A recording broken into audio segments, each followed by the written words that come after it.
Terima kasih Tuan Speaker kerana memberi saya peluang untuk membahas ataupun mengucap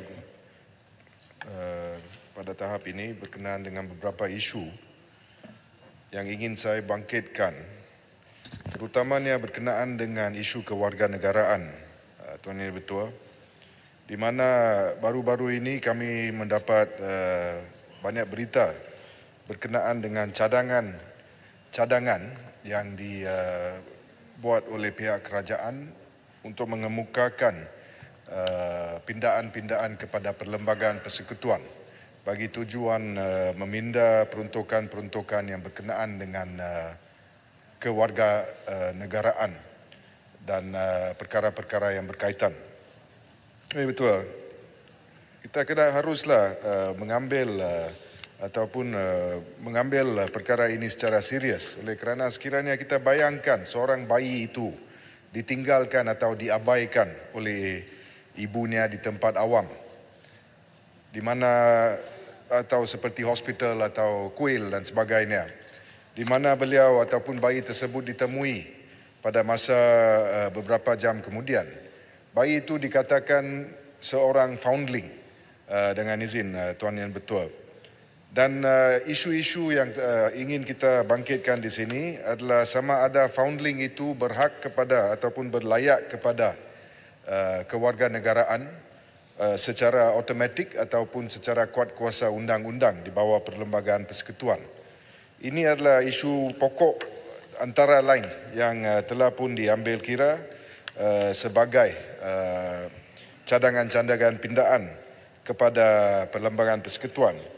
Berkenaan dengan cadangan pindaan kepada isu foundling tersebut, cadangan pindaan yang dibuat adalah berkenaan dengan perkara 19B bahagian 3 jadual kedua Perlembagaan Persekutuan tersebut. Sebagai warga negara biasa, Tuan Yang Bertuah, kami sentiasa mengambil perkara-perkara ini seperti satu kebiasaan atau dengan izin take these things for granted, dan tidak akan menyoal kenapa mereka yang layak menjadi warga negara seperti kami dinafikan kewarganegaraan tersebut. Contoh fakta kes yang telah pun saya kemukakan tadi, Tuan Yang Bertuah, adalah fakta-fakta kes di dalam kes-kes foundling di dalam satu keputusan Mahkamah Persekutuan yang telah pun dibuat pada 16 bulan ataupun 19 bulan 11 tahun 2021, di mana Mahkamah Persekutuan telah memutuskan di dalam kes CCH and another against pendaftar besar bagi kelahiran dan kematian Malaysia bahawa foundlings berhak untuk diberi kewarganegaraan secara berkuat kuasa undang-undang ataupun secara automatik sekiranya pihak Jabatan Pendaftaran Negara ataupun JPN tidak dapat membuktikan bahawa foundling tersebut tidak dilahirkan di Malaysia, memandangkan adalah hampir mustahil untuk seorang foundling tersebut membuktikan siapa yang telah pun mengabaikannya pada masa kelahirannya, dan juga bahawa fakta bahawa JPN memang mempunyai sumber yang luas untuk menyiasat perkara ini. Ini jelasnya adalah berlogik, tetapi apa yang tidak masuk akal dan langsungnya tidak berlogik, Tuan Yang Bertuah, adalah cadangan kerajaan untuk meminda peruntukan foundlings di dalam Perlembagaan Persekutuan tersebut untuk memerlukan seorang foundling memohon untuk kewarganegaraan dengan ataupun kepada JPN. Dalam erti kata lain, Tuan Yang Bertuah, sekiranya cadangan kerajaan tersebut diterima, seorang foundling tidak akan layak kepada kewarganegaraan secara automatik dan perlu melalui proses pendaftaran yang diketahui secara umum, Tuan Yang Bertuah, adalah satu proses burokratik yang memakan masa yang lama yang tidak menjamin kewarganegaraan foundling tersebut. Bukankah ini satu langkah yang regresif dengan izin Tuan Yang Bertuah, yang bercanggah dengan hasrat kerajaan Madani untuk memperkenalkan penambahbaikan ataupun improvements dengan izin kepada undang-undang ataupun reforms to the law, dan janji kerajaan ini untuk mengurangkan kadar statelessness di negara ini. Sebaliknya, bukankah polisi ini akan menambah kadar statelessness di negara ini yang langsungnya juga bercanggah dengan matlamat UNHCR untuk mengurangkan kadar stateless tersebut. Mungkin dikatakan, Tuan Yang Bertua, banyak kabar angin dan kata-kata berkenaan dengan kemungkinan di Sabah dan Sarawak bahawa kadar perjumpaan foundlings adalah tinggi dan oleh yang demikian cadangan pindaan oleh kerajaan ini adalah diperlukan.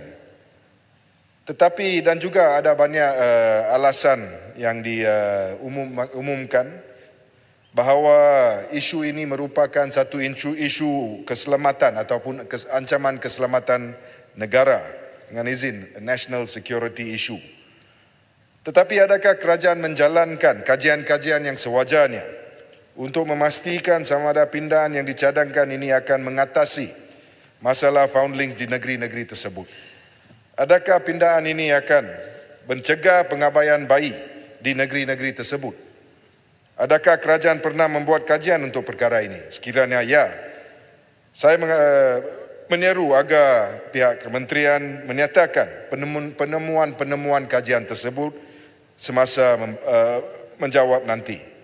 Saya berpendapat, Tuan Yang Bertua, bahawa ini tidak akan mencapai matlamat tersebut oleh kerana masalah foundlings ini, masalah pendatang asing tanpa izin parti, juga padi di negeri-negeri tersebut, terutamanya di Sabah, adalah berpunca dari pelbagai sebab yang lain yang perlu ditangani secara holistik melalui proses undang-undang dan juga proses pelaksanaan ataupun enforcement dengan izin Tuan Yang Bertua.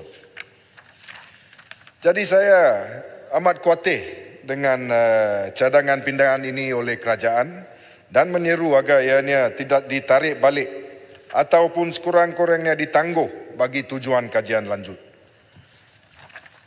Keduanya, Tuan Yang Bertua, adalah cadangan penggantian kuasa undang-undang dengan pendaftaran di dalam perkara 14.1b, Seksyen 1E, bahagian 2 jadual kedua kepada Perlembagaan Persekutuan.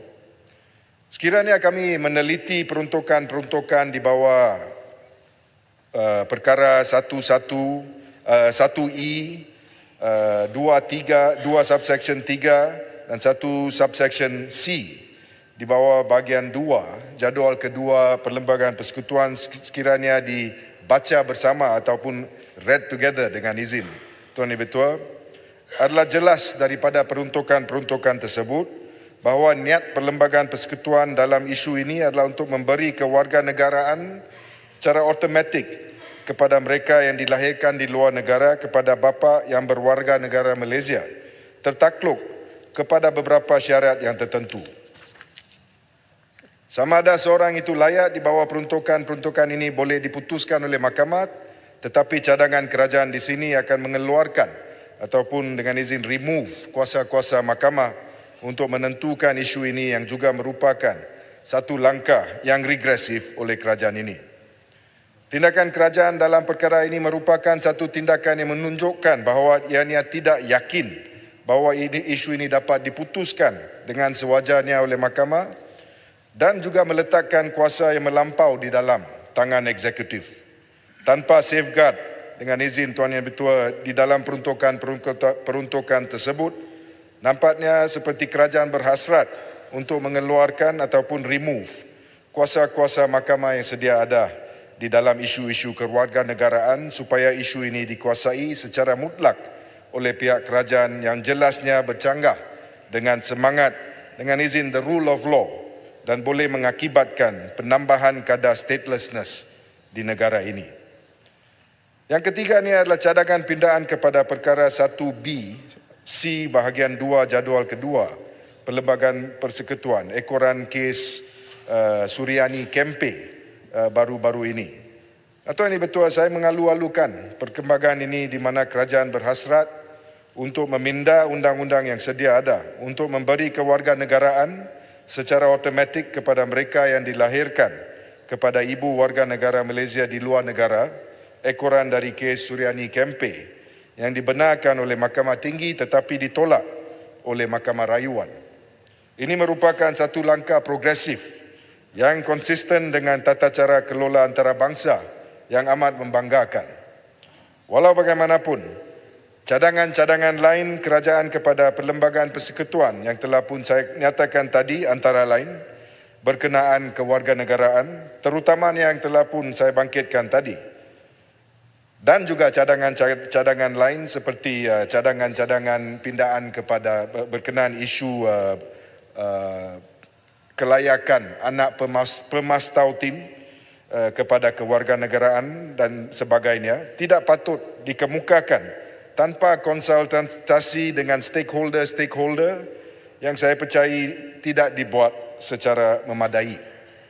Saya dimaklumkan oleh banyak stakeholder bahawa mereka tidak dimaklumkan berkenaan cadangan-cadangan kerajaan secara mendalam. Dari segi ini, berikut yang dinyatakan oleh 48 NGO dan 67 peguam dan aktivis di dalam satu surat terbuka yang diterbitkan di dalam satu publikasi aliran bertarikh 24 bulan 6 tahun 2023 harus dipertekankan. Saya pohon izin untuk baca dalam bahasa asal, Tuan Ibu Ketua. Quote, however, any bid to include further amendments to citizenship rights under the Constitution in order to address other perceived citizenship-related issues should not be considered without first undertaking holistic and broad-based consultation with all relevant stakeholders. It is to be noted that we have at various times received mixed messages from the government about the scope of the amendments they intend to propose and whether these amendments extend to the disputed issues listed above. It goes without saying that any proposal to restrict or abrogate fundamental liberties and rights, including citizenship rights, ought not to be done in a shroud of secrecy and without due consultation. Tuan Ibu Ketua, boleh saya diizinkan beberapa saat, just maybe 1 minute, Tuan Ibu Ketua. Terima kasih. Tuan Ibu Ketua, peruntukan Perlembagaan Persekutuan yang melindungi hak-hak asasi dan fundamental liberties harus diperkasakan dan bukannya dikurangkan ataupun dihadkan semata-mata. Hakikatnya adalah sekiranya kuasa pemberian kewarganegaraan diberi secara pendaftaran, maka ini akan menjadikan proses pendaftaran amat sukar yang akan memakan masa bertahun-tahun dan secara lazimnya kuasa ini akan diturunkan ataupun delegated kepada pegawai-pegawai bawahan. Sebarang cadangan untuk memindah Perlembagaan Persekutuan secara regresif seperti ini haruslah dibuat secara amat berhati-hati. Pindaan-pindaan kewarganegaraan yang dicadangkan ini adalah bertentangan dengan pendirian kerajaan madani yang bersifat reformasi dan sepatutnya tidak dibawa oleh kerajaan ini.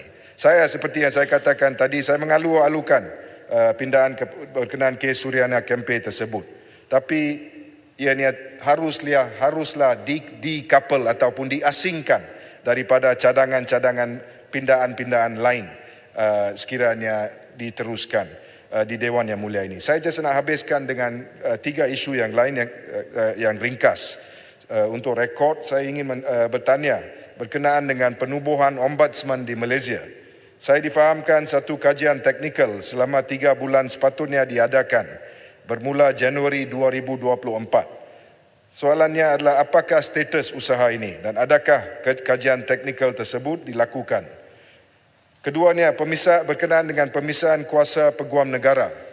Saya difahamkan juga satu kajian empirikal sepatutnya bermula awal tahun ini. Soalannya berekoran adalah apakah status terkini reformasi tersebut dan adalah kajian empirikal tersebut dilakukan. Dan akhirnya, Tuan Yang Dipertua, berkenaan dengan Akta Perkhidmatan Parlimen. Sama ada reformasi institusi ini akan dilakukan dalam tahun ini. Dengan itu, Tuan Ibu Ketua, saya pohon untuk menyokong. Sekian, terima kasih. Terima kasih Yang Berhormat Bukit Gelugor. Dipersilakan Yang Berhormat Libaran. Terima kasih Datuk Yang Dipertua. Pertama sekali saya ucapkan kepada Tuan